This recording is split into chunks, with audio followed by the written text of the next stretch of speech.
ఇక breaking news చూస్తున్నాం. TTD Parakamani వ్యవహారంపై సిఐడి దర్యాప్తుకు ఏపీ హైకోర్టు ఆదేశించింది. చోరీ కేసును లోక్ అదాలత్లో రాజీ చేసుకోవడంపై ఉన్నత న్యాయస్థానం విచారణకు ఆదేశించింది.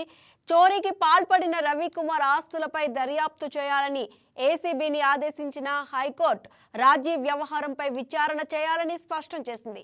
టీటీడీ బోర్డు అధికారుల పాత్రపై దర్యాప్తు చేయాలని తేల్చి చెప్పింది. కేసు నివేదికను తదుపరి విచారణలోగా అందజేయాలని స్పష్టం చేసింది.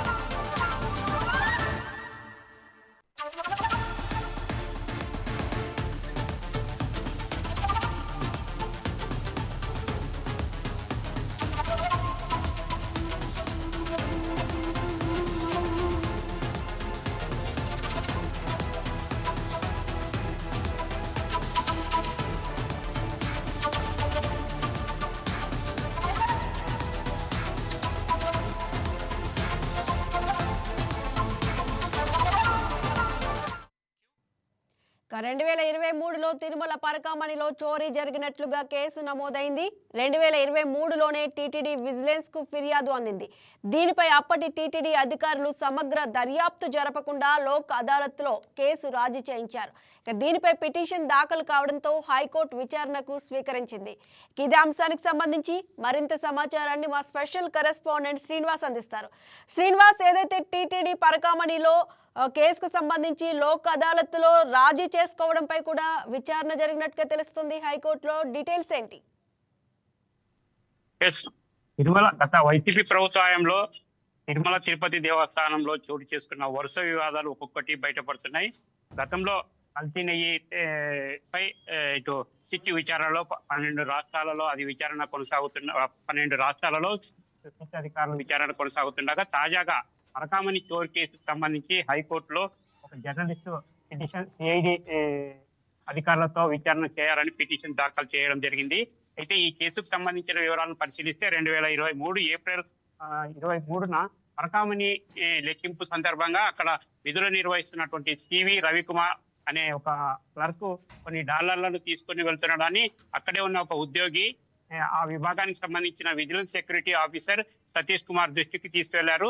అయితే ఇదే విషయంపై సతీష్ కుమార్ కూడా రవికుమార్ ని పూర్తిగా విచారించగా ఒక $72,000 విలువ చేసే కొన్ని డాలర్లు తీసుకు వెళ్తున్నాడని గమనించి అదే రోజే తిరుమల తిరుపతి దేవస్థానంలో 1వ పట్టణ పోలీస్ స్టేషన్ లో ఫిర్యాదు చేయడం జరిగింది. అదేవిధంగా 2023 మే 30న తిరుపతిలోని 2వ అదనపు మేజిస్ట్రేట్ ముందు కూడా ఛార్జ్ షీట్ దాఖలు చేశారు. అయితే ఇది కోర్టులో ఛార్జ్ షీట్ దాఖలు చేసిన తర్వాత ఈ కేసుకు సంబంధించి రవికుమార్ తో అప్పట్లో విజిలెన్స్ సెక్యూరిటీ ఆఫీసర్ గా పనిచేసిన సతీష్ కుమార్ లోక్ అదాలత్ ద్వారా ఈ వ్యవహారాన్ని రాజీ చేసుకున్నారు. అయితే ఈ చోరీ కేసుకు సంబంధించి లోక్ అదాలత్ లో రాజీ చేసుకోవడాన్ని పలువురు తప్పుపడుతున్నారు. ఇదే విషయాన్ని ఒక టీడీపీకి సంబంధించిన ఒక ఎమ్మెల్సీ రాష్ట్ర దేవాదాయ శాఖ మంత్రి కూడా దీనిపై పూర్తిగా విచారణ చేయించాలని కూడా కోరారు. ఇదే విషయాన్నిపై తిరుపతికి చెందిన ఒక జర్నలిస్టు అప్పటి తిరుమల తిరుపతి దేవస్థానం ఈవోను రవికుమార్ చోరీ ఉదంతంపై పూర్తిగా విచారణ చేయాలని కోరినా అప్పటి ఈవో పట్టించుకోకపోవడంతో జర్నలిస్టు హైకోర్టును ఆశ్రయించారు. ఈ ఉదంతంపై సిఐడి అధికారులతో విచారణ చేస్తే వాస్తవాలు వెలుగులోకి వచ్చే అవకాశాలు ఉన్నాయని కూడా జర్నలిస్ట్ హైకోర్టు దృష్టికి తీసుకువెళ్లారు. ప్రధానంగా ఇటు చోరీ జరిగిన అంశాన్ని రాజీ చేయడాన్ని పలువురు కూడా తప్పుపడుతున్నారు. చోరీ అనేది $72,000 చోరీ చేస్తే 14 కోట్ల రూపాయలు ఇటు చోరీ చేసినటువంటి రవికుమార్ భార్యకు సంబంధించిన 14 కోట్ల రూపాయల ఆస్తులను తిరుమల తిరుపతి దేవస్థానాన్ని రాసిచ్చడాన్ని పలువురు తప్పుపడుతున్నారు. వేల రూపాయలను దొంగతనం చేసి కోట్ల రూపాయల దేవస్థానానికి అప్పగించడం వెనుక ఇది ఒక పెద్ద ఆ స్థాయిలో కోట్ల రూపాయలు అప్పగించాల్సిన అవసరం ఏముంది అని కూడా పలు అనుమానాలు వ్యక్తం చేస్తున్న నేపథ్యంలో జర్నలిస్ట్ శ్రీనివాస్ సిఐడి అధికారులతో విచారణ చేయాలని హైకోర్టులో పిటిషన్ దాఖలు చేశారు. ఈ పిటిషన్ ఆధారంగా హైకోర్టు కూడా ఈ సిఐడికి ఈ చోరీకి సంబంధించిన మొత్తం రికార్డులను సీజ్ చేయాలని కూడా సిఐడి అధికారులను ఒక నెల క్రితం కూడా ఆదేశాలు జారీ చేసింది. సిఐడి అధికారి రవిశంకర్ అయ్యర్ కూడా తిరుమలకు వెళ్లి ఈ చోరీకి సంబంధించిన అప్పట్లో కేసు నమోదైనటువంటి తిరుమల లోని 1వ పట్టణ పోలీస్ స్టేషన్ కి వెళ్లి కేసు నమోదు, తర్వాత సిడి వీటికి సంబంధించిన అన్ని మొత్తం రికార్డులు తీసుకొని కోర్టు ముందు ఉంచడం జరిగింది. తాజాగా ఈ చోరీకి సంబంధించిన అంశము ఇటు 2 తెలుగు రాష్ట్రాలలో ప్రకంపనలు లేపుతుందని చెప్పవచ్చు. ఈ అప్పట్లో పనిచేసిన విజిలెన్స్ సెక్యూరిటీ అధికారి రాజీ చేయడాన్ని పలువురు రాజకీయ నాయకులు తప్పుపడుతున్నారు. అసలు ఈ రాజీ చేయడానికి వెనుక ఉన్న వ్యక్తులు ఎవరు అన్న కోణంలో పలు అనుమానాలు కూడా వ్యక్తమవుతున్నాయి.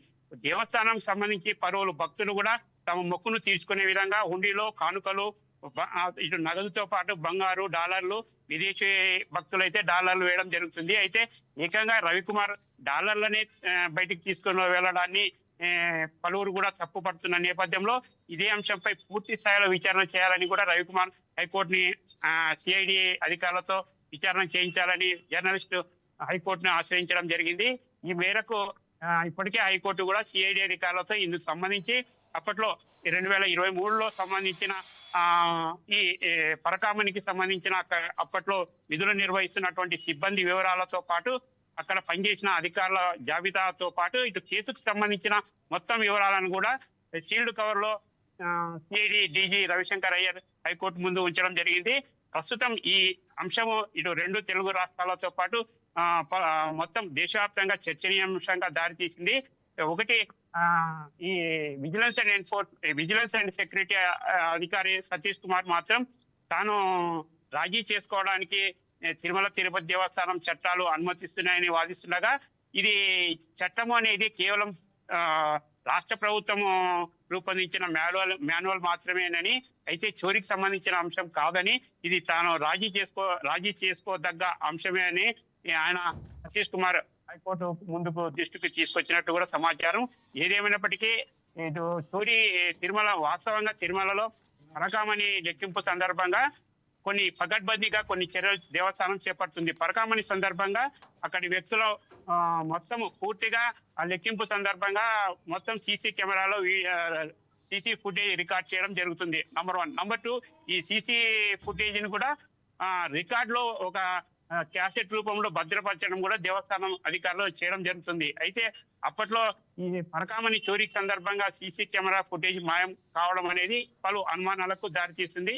అయితే దేవస్థానం అధికారులు సీసీ ఫుటేజ్ మాయమైతే మరో ప్లేస్ దేవస్థానం అధికారులు ఈ పరకామణి లెక్కింపు సందర్భంగా తీసిన ఒక సిడి కూడా భద్రపరచాల్సి ఉంది. అయితే ఈ భద్రపరిచిన క్యాసెట్ ను భద్రపరిచిన వీడియో ప్రస్తుతం ఇది ఈ కేసుకు సంబంధించి ఒక ప్రధాన సాక్ష్యంగా నిలుస్తుందని కూడా పలువురు భావిస్తున్నారు. ఈ ప్రస్తుతం ఈ పరకామణి చోరీ కేసుకు సంబంధించి హైకోర్టు విచారణలో పూర్తిగా వాస్తవాలు బయటపడితే మాత్రం ఈ రాజీ వెనుక ఉన్న పెద్దలు ఎవరు, అసలు ఈ vigilance and security officer Ravikumar మధ్య రాజీ చేసుకోవడానికి ఎవరైనా ఒత్తిళ్లు వచ్చాయా, ఎవరైనా అతని పైన ఒత్తిడి తీసుకొచ్చారా, అసలు ఆ ఒత్తిడి తీసుకొచ్చిన వ్యక్తులు ఎవరు అనేది తేలాల్సి ఉంది. ఇప్పటికే ఈ అంశంపై Telugu Desam party thank you Srinivas.